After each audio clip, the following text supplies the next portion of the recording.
Hi everyone, today I am going to be having a go at doing this lamppost.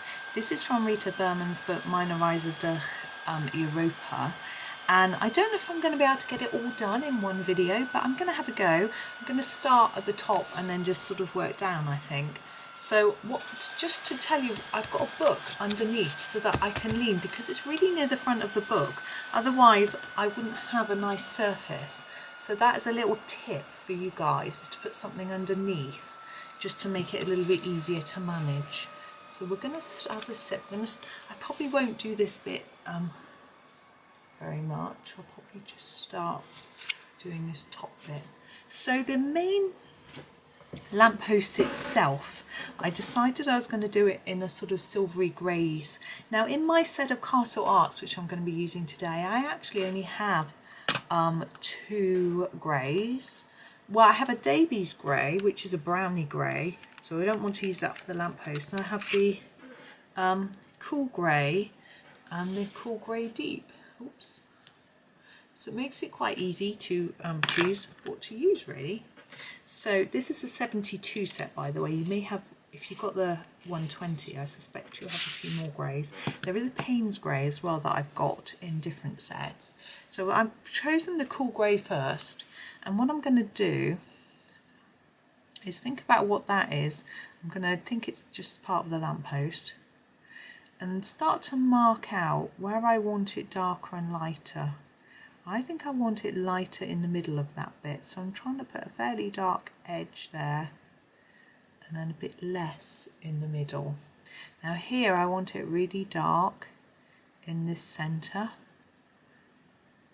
like that. So I've done it a little lighter in the middle, so we look like we've got a shadow from this part, which I think is on the outside. So I'm going to do a much lighter amount of grey there. So I've really only just tickled the surface with a bit of grey. And for these pieces, I'm actually going to do this bit next because it's easier. So I'm going to do a darker bit here and lighter towards the middle. Now this grey is still quite dark, even though it isn't the deep. So you need to, if you want it light, you need to really press lightly. I've also been using my polychromos, and so they are less vibrant, so you have to press a little bit harder. So I'm just going to go lightly across each of these pieces and then have a think about what I'm going to do with regards to the darkness of the colour. I think I will do a darkish bit at the bottom of each one to try and make it look like this horizontal piece is standing out a little bit. So there's a bit of a shadow from it, like that. And we'll also do the same here, where remember this piece is supposed to be standing out, so it will give a bit of a shadow. So I think we do that, and then we'll just gently fade that down and up and leave it quite simple, I feel, like that. Now we have got these downward pieces by the flame, so we're going to follow a similar pattern by doing it darker here. Again, this, if we want this upright, this horizontal to look like it's sticking out, then we'll need more shadow under it, and a bit lighter here as we go down. A way to get this dark and light is to press harder or softer, but you do need to be careful. You don't want to press too hard in your precious book, because you could indent the other side of the paper or even just flatten the tooth, so you can't get much colour down. It is better to try and layer up. And if you watched me, I put a few layers down here first and then reduce here. I'm trying to decide whether to put a darker bit here, and I think I will. Can you still see here? I'm in such a habit of forgetting to push up the page so you can't see it. It's not ideal, is it? Okay, and we've got this little intricate part, and again I'm just going to go over it in a light layer of this cool grey colour. Now if you want this to look slightly more silvery, you can leave some white and it will give it more of a shine. But I'm thinking it's night time, the lamp is lit, So we're not going to have very much light reflecting, because if you think about the direction the light's going to be coming, it won't really be lighting up the lamppost that much, or signpost. It's a sort of lampposty signpost, isn't it? So I'm making this bottom part just a little bit darker there and there, and these bits I'm thinking maybe they're set in so they're more shadowy. So I'm putting a dark line around the edge like that. Then this bit I'm going to go in with an even amount, but what I want is a little bit darker on the top and the side, and then the side of these, just to try and give them a little bit of roundness to their shape. Now we have to be a little bit careful here because these signs are attached. Now from what I can see, this one has just got a loop there and there, and this is the lamppost, whereas this one isn't the lamppost, it's part of the sign. That's how I'm interpreting it. You don't have to do it that way if you disagree with me.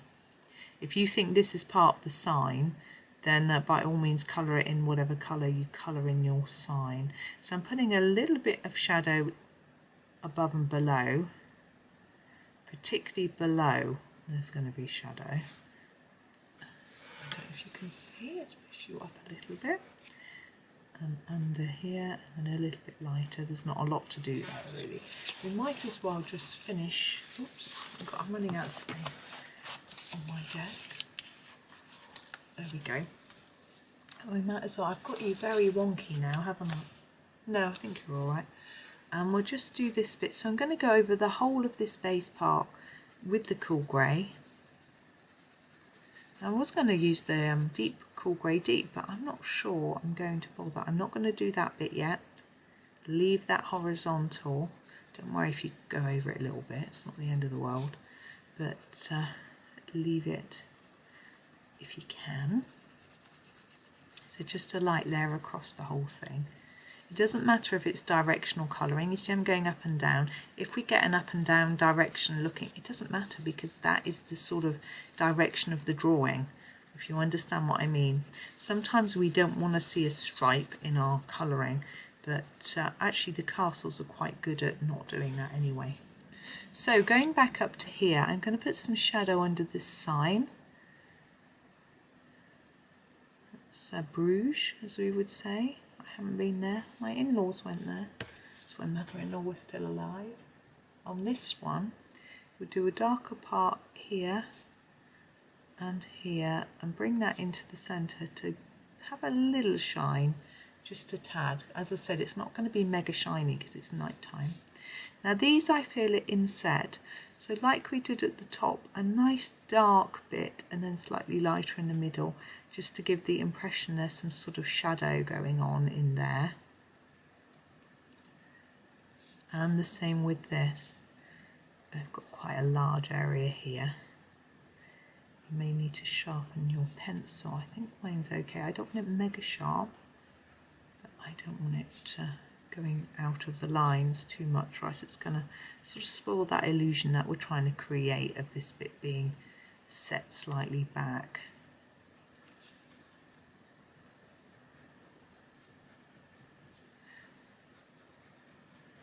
Yeah, as I said when I did the flips, we haven't been to many of these places.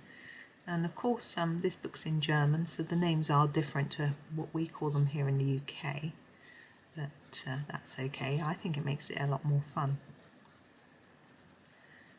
I'm almost thinking that if I get a second copy of any books that I've completed, and I've completed the English versions, it might be fun to get the foreign ones. I'm half regretting getting a second copy of Ivy and not getting a sort of really a foreign one. I thought maybe getting an Asian one would be really nice. I would have no clue what it said, but the writing is so pretty.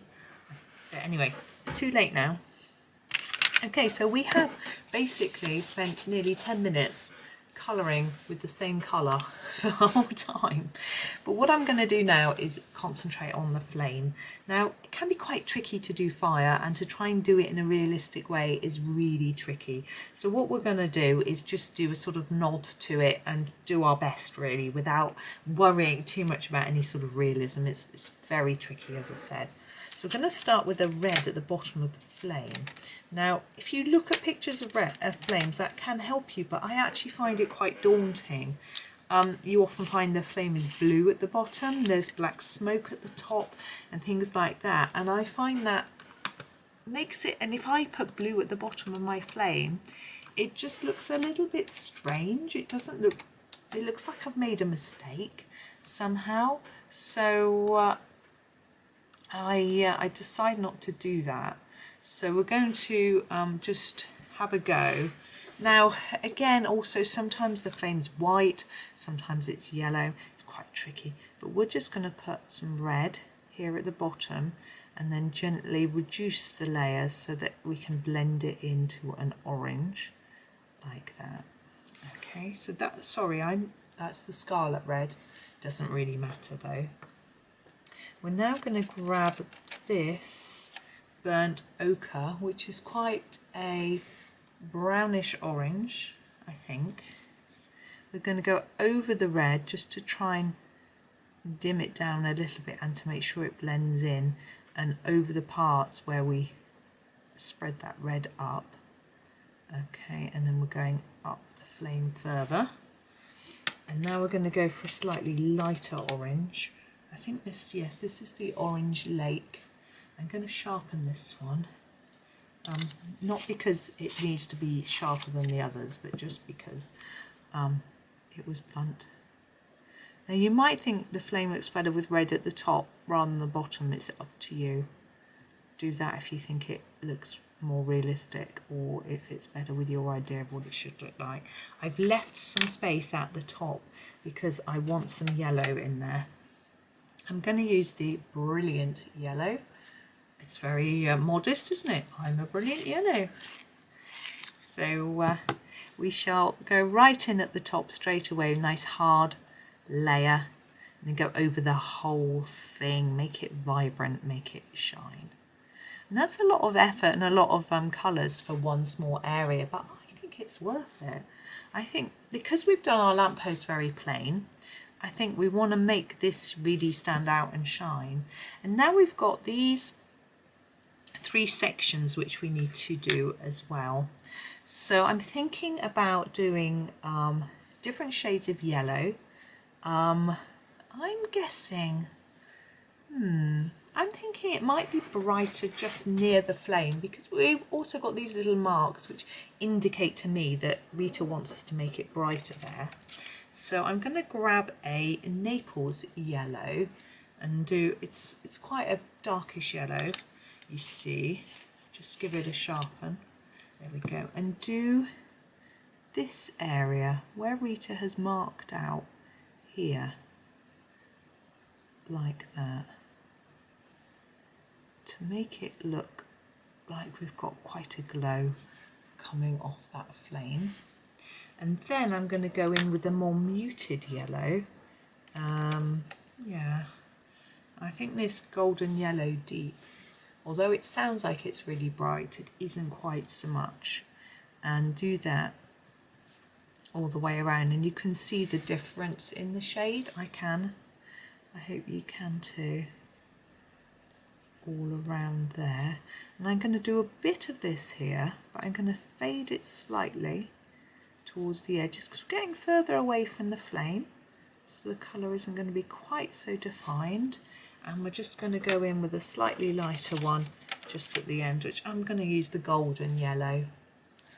Okay, just for this end bit, and I'm going to blend that into the other one so that we've got a slightly more muted colour just on the edge. It may not show up too much, but we know it's there. Okay. There we go. Okay, now let me see. I think I'm going to zoom out, and I think I'm going to leave that there Sorry, it's quite slow at zooming out. Hang on. Let's get it all into shot for you. And I'm going to come back and do a second video where I do all these signposts and the flower and the bird. I think we'll just leave it there for now and just make it into 2 videos. I just think it would be a bit easier to do it that way. So thank you for watching, and I hope you enjoyed that video, and happy colouring.